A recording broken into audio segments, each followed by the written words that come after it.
একটা গরু মানুষ পালে সন্তানের মতো লালন পালন করে, বেচা বিক্রি ওই রকম হইতেছে না, কাস্টমার কম। আর বিক্রি না হইলে আর কি করে, বাড়িতে ঘুরাই নিয়ে যেতে হবে, লসের মুখে তেমনিতেই পড়া। বৃষ্টির কারণে কাস্টমার কম, এটাই দেখতেছি আর কি। এখন আর একদিন আছে, দেখা যাক কি হয়। আগামীকাল, আজকে রাত, আগামীকাল শেষ দিন, যদি কিছু হয় তখন।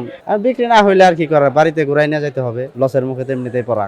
বৃষ্টিতে ভিজা 3-4 দিন গাবতলী হাটে থাইকে না খায় কষ্ট করা, বৃষ্টিতে ভিজা ঘুরে বাড়িতে চলে যাওয়া, এছাড়া তো আর কিছু না। না আমি ব্যবসা না, আমি বাড়িতে পালি। 2টা আনছিলাম, একটা বিক্রি হয়েছে। সন্তুষ্ট না, কিন্তু কিছু করার নাই। এখন আইছি ক্ষতির সম্মুখীন, এখন ওইটা বিক্রি করে চালান তো নিয়ে যেতে হবে, তো একটা বিক্রি করছি আর কি।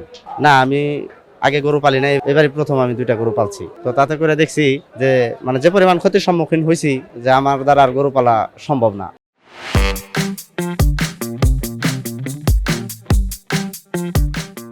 খারাপ লাগাটাই স্বাভাবিক। একটা গরু মানুষ পালে সন্তানের মতো লালন পালন করে। একটা গরু একটা বাচ্চার চাইতেও ভালো করে খাওয়ানোর চেষ্টা করে। দেখা গেছে বাচ্চা একবেলা খাইলো না, আর একবেলা একটা না একটা দেয়, ওটা ম্যানেজ করে খাওয়ানো যায়, কিন্তু গরুর ক্ষেত্রেটা ভিন্ন। এখন গরুর যেটা চাহিদা ওইটাই দিতে হয়, এর বাহিরের কিছু গরু খায় না। অতএব ওইটা কষ্ট হইলেও ওইটাই কালেকশন করে দিতে হয়। একজন মানুষের এই রোদ্রে বৃষ্টিতে ভিজা ঘাস কাইটা গরুরে খাওয়ানো, তো মনে করেন এর সাথে কষ্ট আর কি হয়।